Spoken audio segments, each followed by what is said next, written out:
Okay, welcome back to the deep dive. We've got a really practical stack of sources here today. hmm Notes and excerpts that zero in on something, well, many of us might need to do at some point, visiting a doctor in an English-speaking place. Specifically, a general practitioner, a GP. Exactly, seeing a GP. That's right. And this material, it's laid out like a very clear guide, almost, step by step. Right. So our mission for this deep dive, let's unpack what these sources actually lay out. Understand that typical process from needing the appointment right through to maybe follow-up stuff. And pull out the key communication points. Yes, highlight those and extract the really useful insights for you listening Yeah. based on what's in this material. It walks you through it, so we'll follow that path. Think of us as guides through your source material here. Let's jump right in. What do the sources say a GP actually is? So they start right there, defining a GP, general practitioner. Basically, your local doctor. Your first stop. Your first port of call, exactly, for everyday health issues. They're the ones you typically see for, well, the common stuff. Okay, so not like a major accident, but more specific things. The source mentions types of issues. Precisely. The sources list things like, a cold or flu, maybe stomach problems, headaches, skin rashes, Uh-huh. or even helping manage ongoing health conditions. That makes sense. Your primary care doctor. And their role, according to the source, is what? Treating you, but also deciding if you need more. Exactly that. Yeah. They might treat you directly for these common things.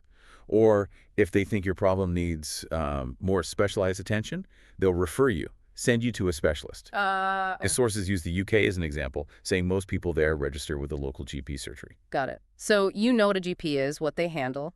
Next step then, naturally, is getting in to see one. How does the source guide us through making that appointment? Right, and this is where the sources get really practical. They give specific phrases you can actually use. It walks through booking, offering useful language. Like how to just start the conversation. Yes, suggests starting simply. Something like, I'd like to book an appointment with a doctor. Easy enough. Okay. Then you might need to talk timing. So phrases like, is there anything available this week, are included. What if it feels a bit more urgent? You could say something like, I have a sore throat and need to see someone. Gives a bit more context. And if your own schedule is tricky.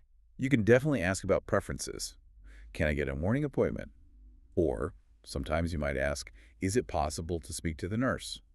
That can sometimes be quicker, depending on the issue in the system. Those are super helpful. What about just checking general availability, like when can I get in? Yeah, the sources suggest phrasing like, do you have any times available today or tomorrow?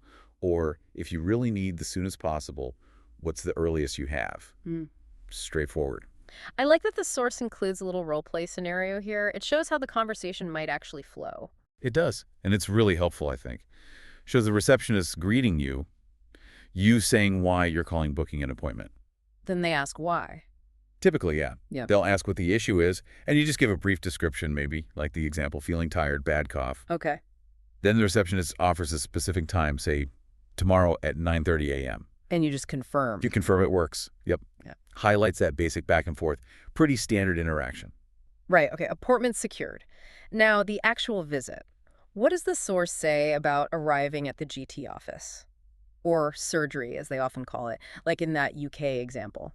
The sources describe the typical steps pretty clearly. Yeah. First, you check in at reception, let them know you've arrived. Right. Then you usually wait in the waiting area. And finally, you go into the consultation room when the doctor calls your name or you're directed there. So, checking in is step one. Any specific phrases the source gives us for that moment? Yeah, useful ones include just stating who you are and your appointment time.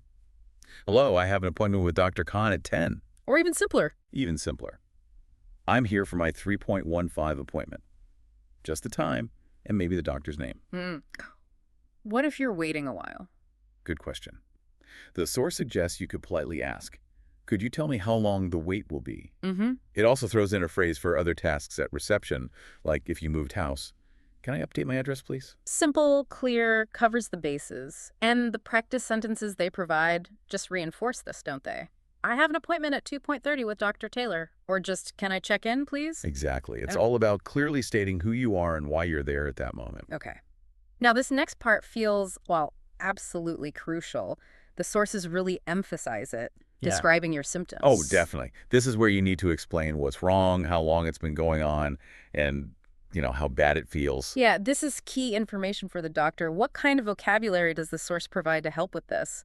The sources give a good list of common symptoms and, importantly, example sentences showing how to use them. For a fever? I've had a fever since Monday. For a sore throat? My throat hurts when I swallow. If it's a cough? I have a dry cough. Headache. I've been getting headaches every evening. Okay, pretty clear examples. Yeah, tiredness. I feel exhausted all the time. A rash. There's a red rash on my arm. And if you feel sick, nausea. I feel sick after eating. That list covers a lot of common ground. The practice sentences are also good reminders. I've had a headache for 3 days, or my stomach hurts after I eat. Simple structures. Very simple. And I've been coughing a lot, especially at night. Notice the extra detail there. Yes. And that leads to what seems like a key tip highlighted in the sources. They stress trying to mention how long you've had the problem and how serious it feels. Yes, that's a really insightful point they make. It's not just what is wrong, but the duration and severity. So that's the why behind being specific, isn't it? Why is knowing duration and severity so important for the doctor? Exactly. Duration helps them figure out if it's something sudden, acute, or if it's been dragging on, maybe chronic. Yeah. Points to different causes. And severity. Severity helps them gauge the impact on you, how much it's affecting your life, how urgent it might be. It gives them that vital context to start thinking about what might be going on. The sources really underscore this by emphasizing these details. Okay, makes perfect sense. So you've clearly explained what's happening. What kind of questions should you then expect from the doctor according to the source material? The sources note that doctors will ask questions to get more specific details, fill in the picture a bit. They're usually quite straightforward questions. Like digging into the history of the issue? Yes, exactly. Common ones listed are things like, when did it start? Pretty basic. And have you had this before? What else? To understand potential complications or factors, they might ask, are you allergic to anything? That's a standard one. Or have you taken any medication? Yeah, what you've tried already. Right. If it's pain, they might ask about its nature. Is the pain sharp or dull? And sometimes, particularly if it's a new or maybe unusual symptom, they might ask, have you traveled recently? Those seem designed to gather key info quickly. Do the sources give example answers too? They do, yeah. Just simple starting points. For when did it start? An example answer is just about 4 days ago. Okay. If asked, have you had this before? Mm-hmm. You might say, yes, but not this bad, Yeah. adding that bit of context. Right. If asked about medication, just some paracetamol is an example. Just basic, clear responses. Okay. So after the doctors ask questions, understood your symptoms, they'll give their advice or plan. What useful phrases might you hear from the doctor at this stage, based on the sources? Right. The sources list common ways doctors communicate instructions, prescriptions, or next steps.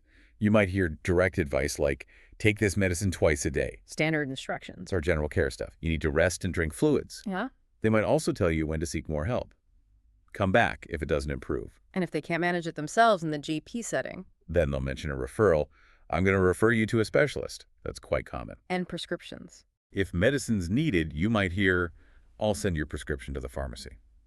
Or they might hand you a paper one, depending on the system. Do the sources also provide practice phrases for understanding these instructions, like from the patient's perspective? Well, they provide examples of what the doctor might say, reinforcing understanding, like hearing exactly how to take medicine. Take 1 tablet in the morning and 1 at night. Okay, specific details. Or specific rest advice. Mm-hmm. Rest for the next 3-4 days. Yeah. And clarifying when to come back. Let me know if it gets worse. And this is where the sources add another really, really important tip. If you don't understand anything, Ask.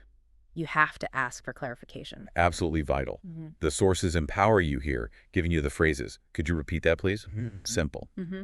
Or, can you speak a little slower? Mm-hmm. Sometimes that's all it takes. And crucially, can you explain what that means? Yeah, don't just nod along. Never hesitate to use these. It's about your health. You need to understand the instructions properly. Great point. Okay, sometimes the doctor's visit isn't just a one-off thing. There might be tests, maybe follow-up needed. What did the sources say about these potential next steps? The sources explain that, yeah, if the GP needs more information, or if they can't treat you directly, they might suggest further steps. Like what kind of tests are mentioned? Examples given include needing a blood test, or maybe providing a urine sample. Standard diagnostic stuff. What about imaging? Or if they suspect something internal, yeah, going to the hospital or a clinic for an x-ray or maybe a scan. And that referral to a specialist we touched on earlier that fits here too. Right.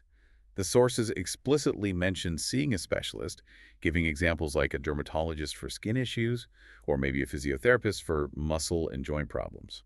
Do the example sentences show how the doctor might phrase these next steps? Yes, exactly. You might hear something like, we'll need to run some tests. Quite direct. Or for a referral, I'm sending a referral to the hospital or to a specific clinic. Communication about results is also covered. We'll contact you with results in 2-3 days, setting expectations. And booking more time. And finally, booking a follow-up if needed. Please book a follow-up appointment next week. And the practice actions mentioned reinforce what you might actually do or hear during these next steps. Like, I've booked a follow-up appointment for next Thursday, something you'd say. Exactly. Or an action a nurse might take. The nurse will take your blood pressure. It really covers the practicalities beyond just that initial chat with the doctor. Right. The sources also include some bonus phrases and, importantly, some cultural tips. These seem particularly relevant to that UK context mentioned earlier, but probably useful elsewhere too. Okay, what are the extra phrases you might use? More general ways to describe feeling unwell, when you're not sure exactly what's up, like, I'm feeling a bit off today. Vague but common. Yeah, or I think I might have caught something. And also, crucially, questions you might want to ask the doctor yourself. Things like, is it serious? A natural worry. Or, perhaps, do I need to take time off work? Practical implications. Those add useful flexibility. And the cultural tips, what does the source advise there? They're good bits of practical advice, I think. The sources note that in places like the UK, GPs are often very busy. Right. So being concise but still clear about your symptoms is helpful, gets to the point. Makes sense. They also mention that waiting, say, 1 or 2 days for a routine appointment is pretty normal, helps manage expectations. Good to know. Being polite and respectful to the reception staff is highlighted as important. They're often the gatekeepers, managing appointments and flow. Definitely. And finally, using online booking systems is suggested when they're available. It can sometimes be more efficient than calling. Those tips are really invaluable for navigating the system itself, not just the conversation in the room. Helps you understand the whole context. Absolutely. And finally, the sources wrap up with a great practical suggestion. They call it a speaking challenge. Oh, I like the sound of that. How does it frame the challenge? It basically suggests you write out a full scenario for a doctor's visit. Like plan it out. Yeah. Think about symptoms you might have, what you'd actually say when booking, and then when describing those symptoms to the doctor. And then try to anticipate what questions the doctor might ask you using the examples from the source. And then? Then practice saying it all out loud. That's a fantastic way to make this knowledge actionable. Practicing beforehand could make a real difference in feeling more confident if, you actually need to do this for real. Definitely. It turns that passive knowledge into active preparation. Feels much more solid. So we've taken this deep dive into your source material on visiting a GP. We've gone through understanding what a GP is, their role, navigated the steps and language for booking and arrival. Explored how to effectively describe your symptoms using the vocabulary provided. Right. Understood the kinds of questions doctors commonly ask, the advice they might give. And looked at those potential next steps too, like tests or referrals. It really is a comprehensive walkthrough of that patient journey, isn't it? Armed with the language and expectations drawn directly from the sources you provided. It's solid knowledge for a real-life scenario. Practical stuff. It really is. So, thinking about everything we've just unpacked from your sources, here's something maybe to consider. How does being prepared with this kind of clear communication around health, how does that feel different now, knowing these specific phrases and steps? And looking back at everything today, what's maybe just one key phrase or tip from this deep dive that you'll try to remember, something that makes you feel just a little bit more confident about potentially needing this information down the line?